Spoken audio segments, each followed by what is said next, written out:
배워봅시다. 오늘 배울 내용은 수냄여인이라는 사람이에요. 수냄여인 누굴까 또 한번 배워볼게요.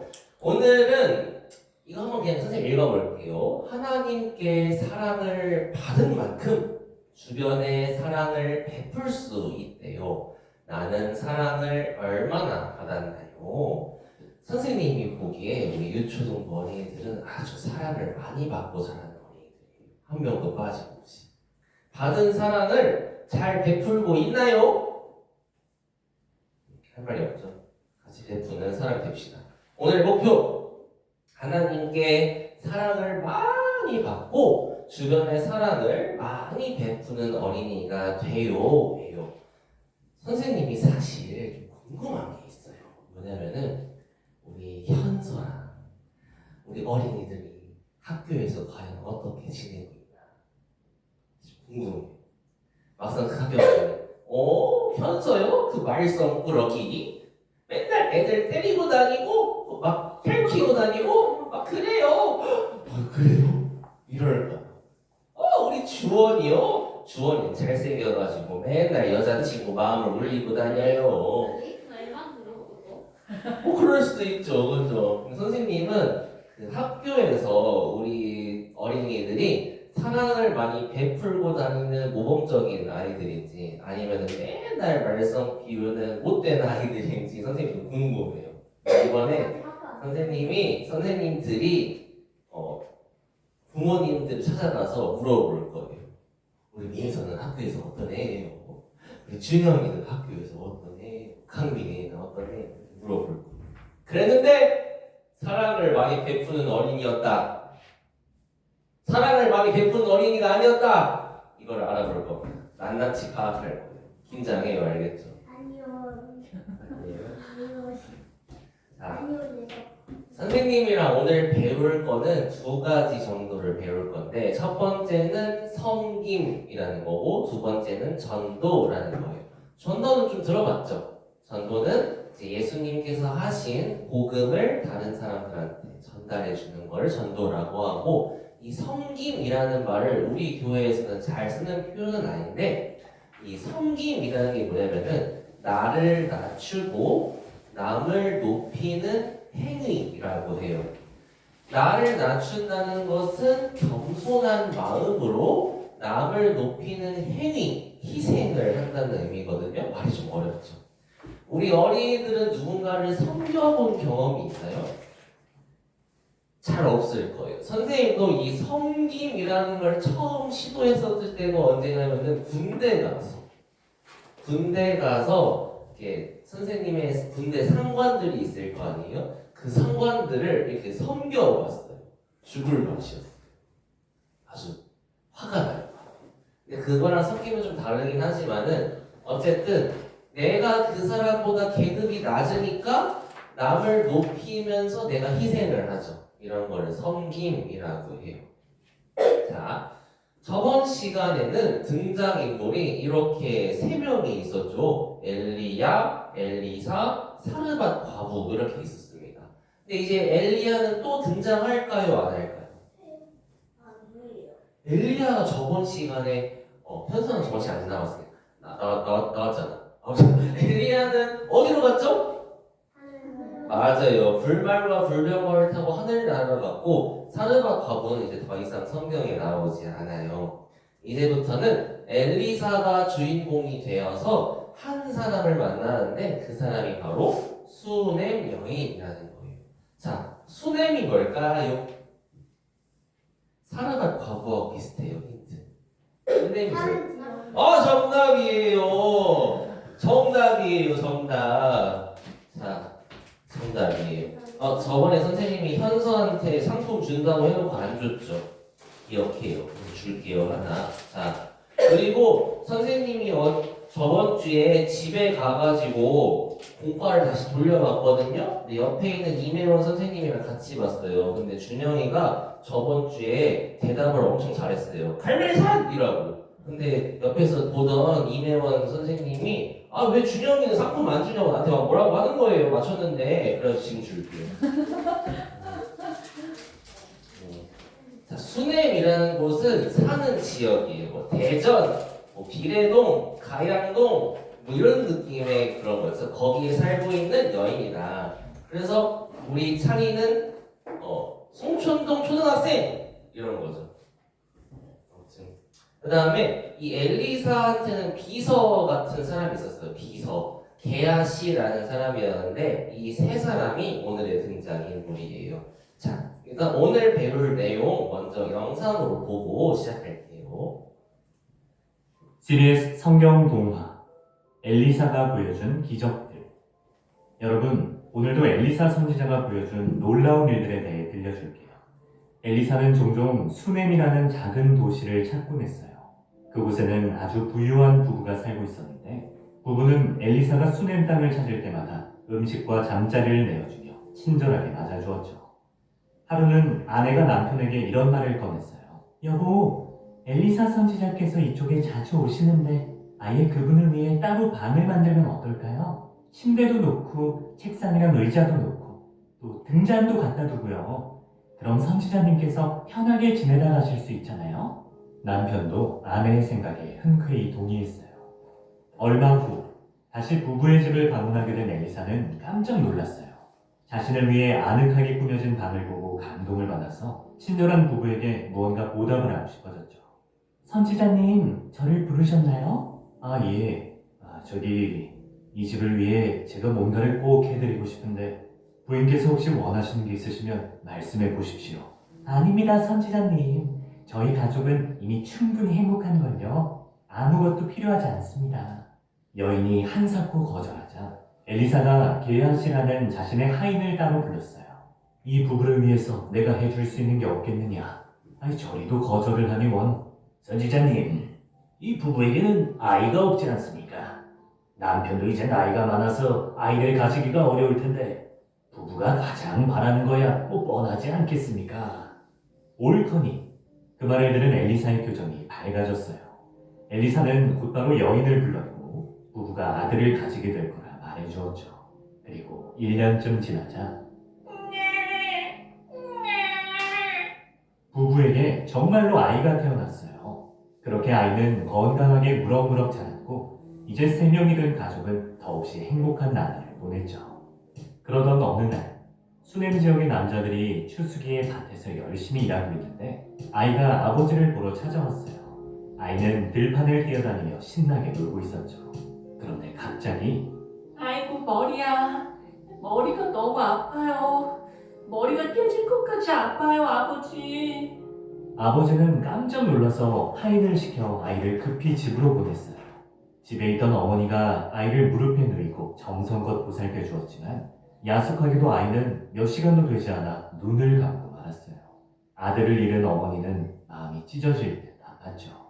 하지만 이내 어머니는 세상을 떠난 아들을 엘리사 선지자의 방 침대에 눕히게 했어요. 그리고 직접 나귀를 타고 하인과 함께 엘리사 선지자를 찾아갔죠. 긴 여정 끝에 마침내 엘리사를 만나게 되자 여인은 엘리사의 발을 붙들고 울며 말했어요.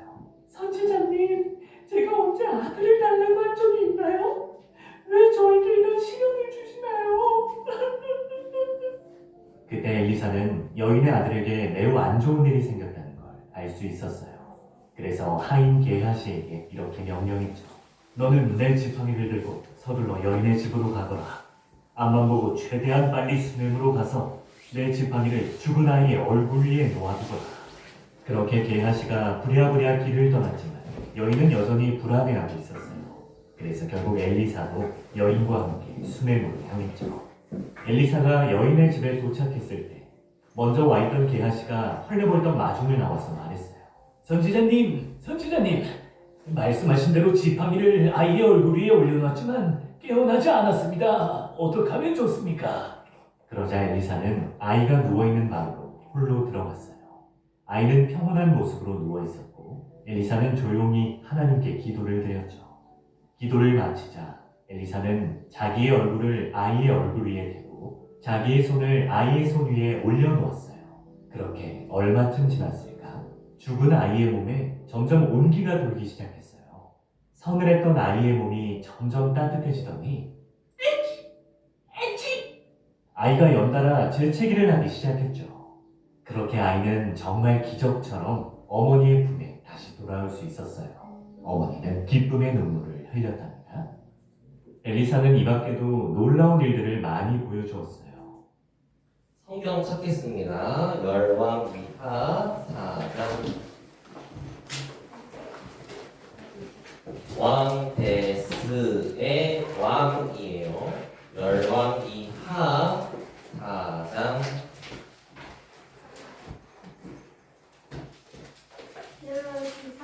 열왕기하 왕데스의 왕을 하면 돼요. 왕데스의 왕. 그럼 열왕기상이 있는데 열왕기상 22장 뒤에 보면은 열왕기하가 있어요. 열왕기하 4장.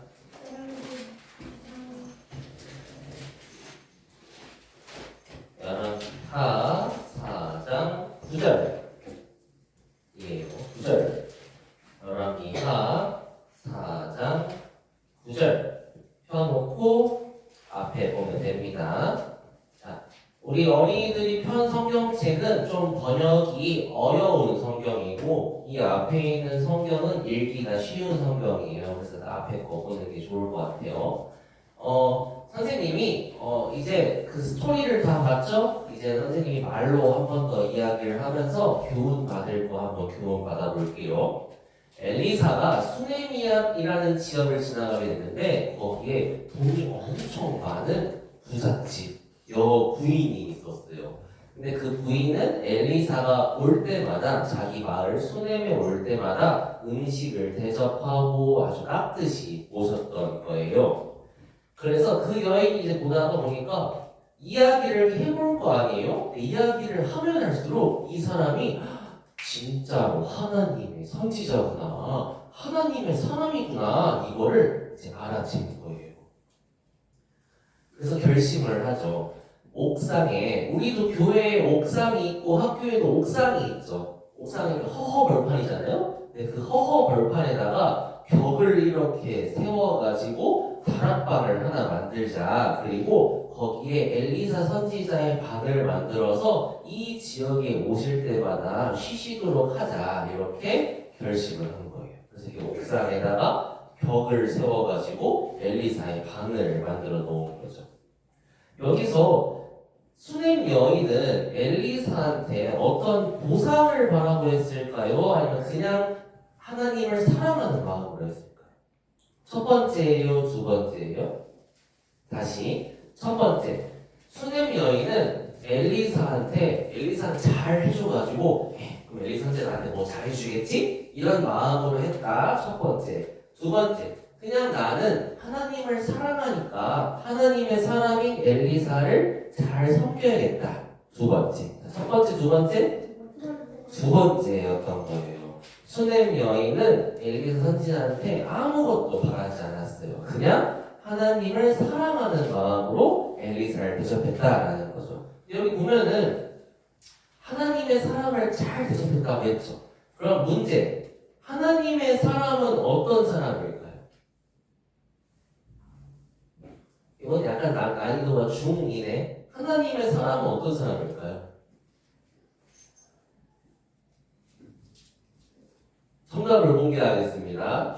공개하기 전에 성경을 한번 찾아볼게요. 디모데전서 6장. 디모데전서 딤딧몬, 빨간색에 딤딧몬의 딤에 있어요. 디모데전서 6장. 디모데전서 6장 11절입니다. 6장 11절. 거기 보면 하나님의 사람이라고 나와있죠? 앞에 볼게요. 하나님의 사람이요. 거기는 오직 하나님의 사람아 이렇게 되어 있을 텐데 하나님의 사람아 라고 말하고 있어요. 자, 이 하나님의 사람이라는 거는 무슨 뜻이냐면은 하나님을 믿는 모든 사람을 의미하는 거예요. 우리가 흔히 선생님 사실 하나님의 사람이 누구예요? 라고 물어보면은 목사님이요, 선생님이요 이렇게 할 줄 알았거든요. 대답을 아예 안 할 줄 몰랐어요. 하나님의 사람은 목사님, 선생님이 아니에요. 하나님을 믿는 모든 사람이 다 하나님의 사람이라는 거죠. 그럼 하나님의 사람한테 잘해준다는 것은 어떤 의미인 거예요? 우리 교회에 있는 모든 사람들한테 다 잘해주는 것을 의미하는 거예요. 그렇죠? 그때 일단은 우리가 하나님을 믿는 사람들한테 잘 섬겨주고 잘해야 되는 것은 맞아요. 근데 중요한 건 뭐냐면은 그러면은 우리 학교에 가보면은 학교에 친구들이 많이 있죠. 그럼 학교 친구들한테는 못되게 해도 돼요? 안 돼요. 왜? 학교 친구들도 하나님께서 창조하신 하나님의 사람이에요. 그렇기 때문에 학교 친구들도 잘 섬겨야 한다는 거죠. 근데 이렇게 친구를 섬기고 사람을 섬길 때 좀 어렵나? 섬길 때 하나님의 사랑을 많이 받은 사람이 하나님의 사랑을 많이 베풀 수가 있어요. 예를 들어볼게요. 선생님이 이제 우리 어린이들한테 사탕을 2개 줬다고 해봅시다. 예를 들어서 뭐 민서한테 줬다고 해볼게요. 민서한테 사탕 2개를 줬어요. 근데 선생님이 얘기하는 거예요. 사탕 2개 줬으니까 현서한테 1개 줘. 이러면 민서 줄 거예요? 안 줄 거예요? 안 줄 거예요. 그죠? 2개밖에 없으면은 하나를 주기가 너무 어려워요. 그죠? 근데 선생님이 민서한테 사탕을 100개를 줬어요. 사탕을 100개 주고 이 중에서 제일 안 주고 싶은 거 현서한테 1개만 줘 하면 줄 거예요? 안 줄 거예요? 줄 수 있죠. 그죠? 자, 무슨 차이냐면은 내가 사탕을 많이 받았어요. 그러면은 내가 많이 받은 사탕 중에 많이 받았으니까 사탕을 나눠줄 수가 있죠. 근데 내가 사탕을 조금밖에 못 받았어요. 그럼 사탕 나눌 수 있어요? 없어요? 없어요. 이와 마찬가지로 하나님의 사랑도 많이 받은 사람은 그 사랑을 다른 사람한테 나누어 줄 수가 있어요. 근데 하나님의 사랑을 조금 받은 사람은 사랑이 조금밖에 없어가지고 다른 사람한테 사랑을 나눠줄 수가 없어요. 그래서 다른 사람을 섬길 수가 없던 거예요. 근데 수냄 여인은 엘리사 선지자를 왜 섬겼냐면은 하나님의 사랑을 많이 받았기 때문에 엘리사 선지자를 섬길 수가 있었던 거예요. 그러니까 우리 어린이들도 이거를 알아야 한다는 거죠. 하나님을 사랑하는 사람은 하나님께 사랑을 많이 받은 사람은 하나님의 사랑을 섬길 수가 있어요. 알겠죠? 그래서 우리 어린이도 이런 것들을 보면 알아요. 이 어린이가 하나님한테 사랑을 많이 받았는지 아니면 조금 못 받았는지 다 알 수 있습니다. 자, 다음 넘어갈게요.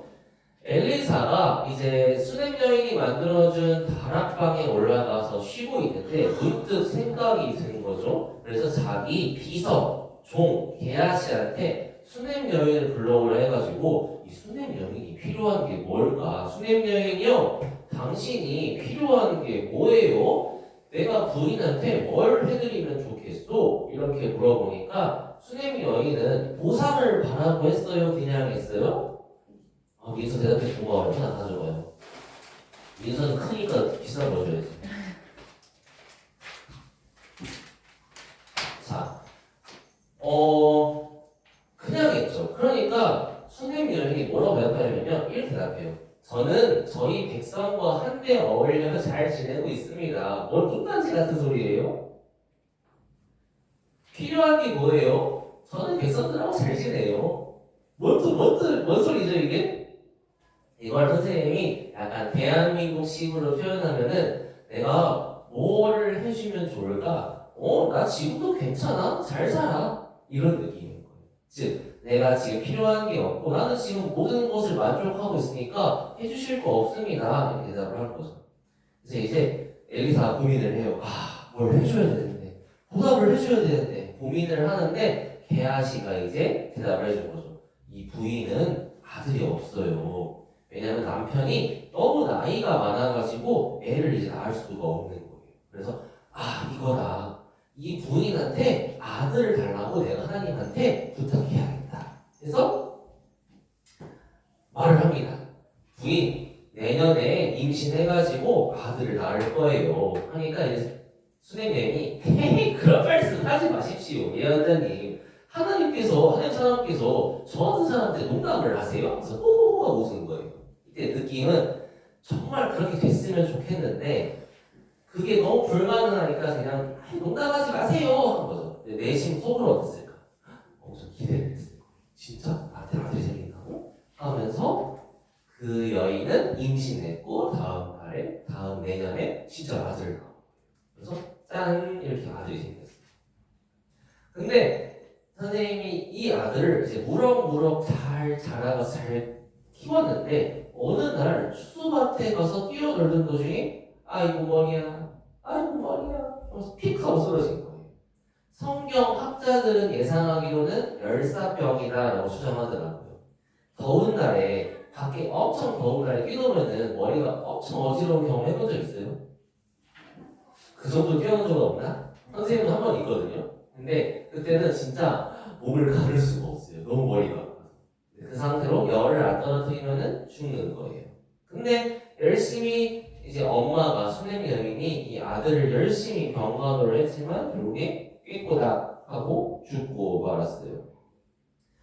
사람이 느낄 수 있는 세상에서 가장 큰 슬픔이 자기의 자식을 잃는 슬픔이래요. 우리 어린이들 세상에서 가장 슬펐던 기억이 뭐예요?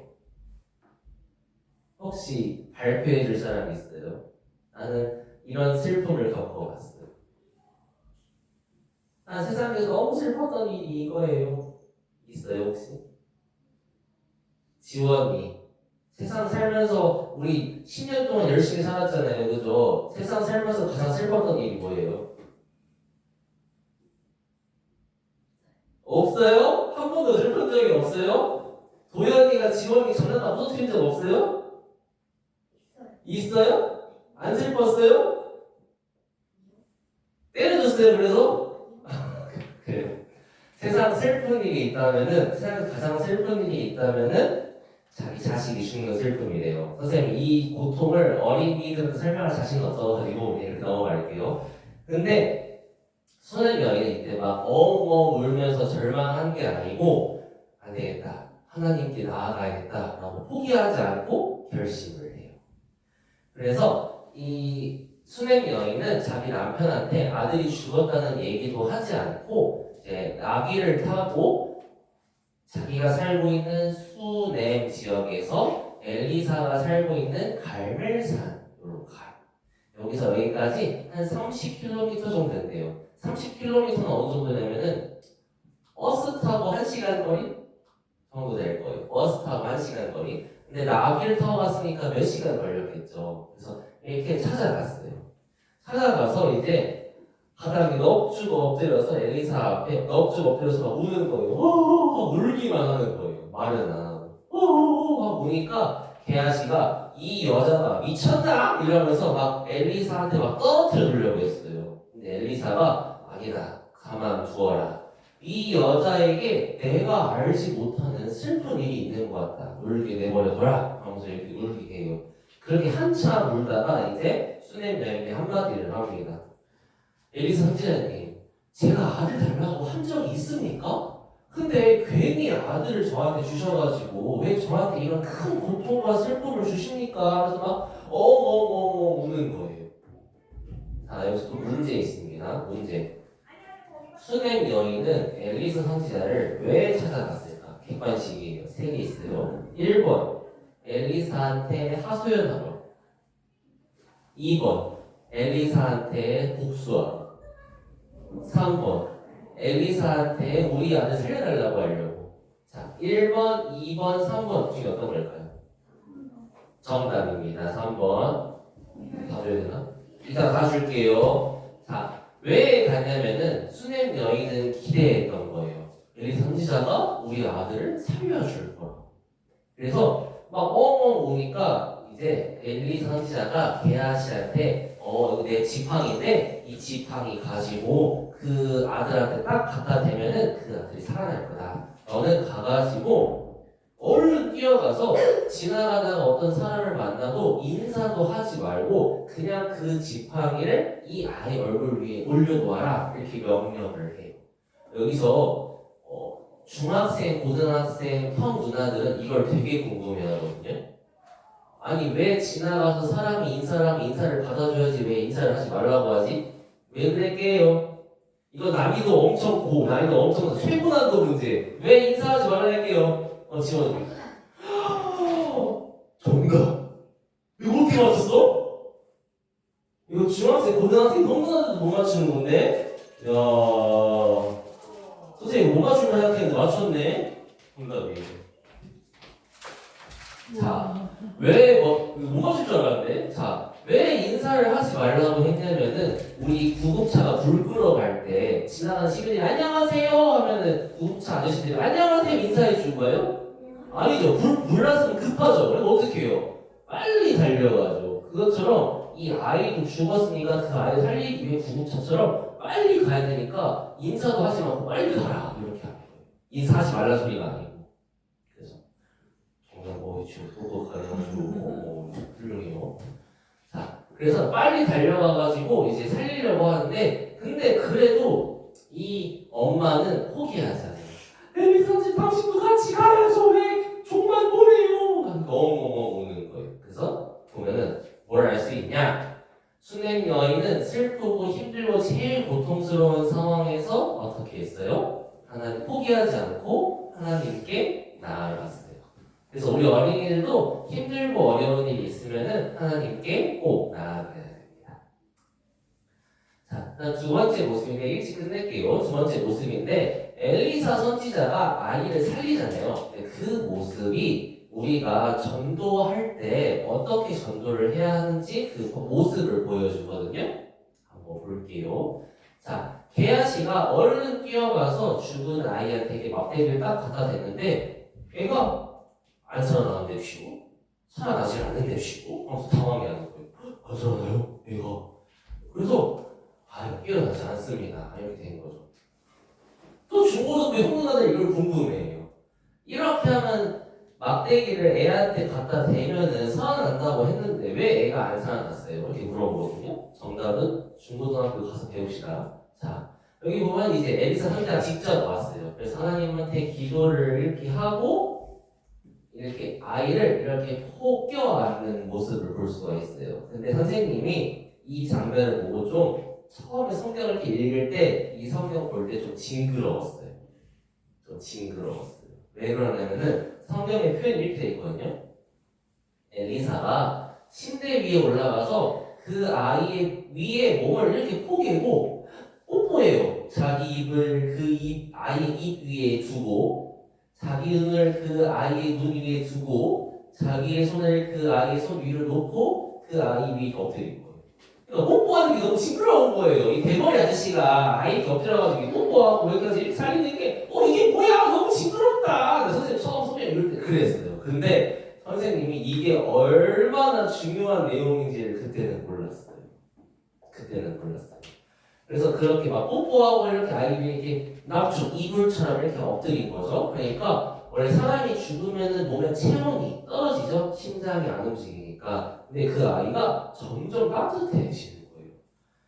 근데 엘리사가 또 이렇게 한번 하다가 또 집 안 이곳저곳 곳을 막 한 번씩 뛰어다니고 다시 그 아이 몸 위에 다시 엎드려요. 그러니까 그 아이 제기를 일곱 번 하고 눈을 번쩍 뜨는 거예요. 살아나는 거예요. 자, 또 문제. 왜 엘리사는 집안 이곳 저곳을 뛰어다녔을까요? 엘리사 저기서 잘 맞추네. 너무 잘 맞추는 거 아니에요? 자, 자기가 몸이 차가워질 거 아니에요. 아이하고 이렇게 몸을 맞추고 있으면은. 그러니까 자기 몸을 따뜻하게 하려고 막 이곳저곳 뛰어다니면서 몸 따뜻하게 한 다음에 다시 이렇게 몸을 대피하는 거예요. 이불처럼. 자, 선생님이 이 구절 되게 이상하다고 했었죠. 자, 이것은 뭘 상징하냐면은 이걸 하고자 하는 거예요. 자, 뭐냐면은 한 사람, 한 영혼을 살리기 위해서는 말로만 되는 게 아니에요.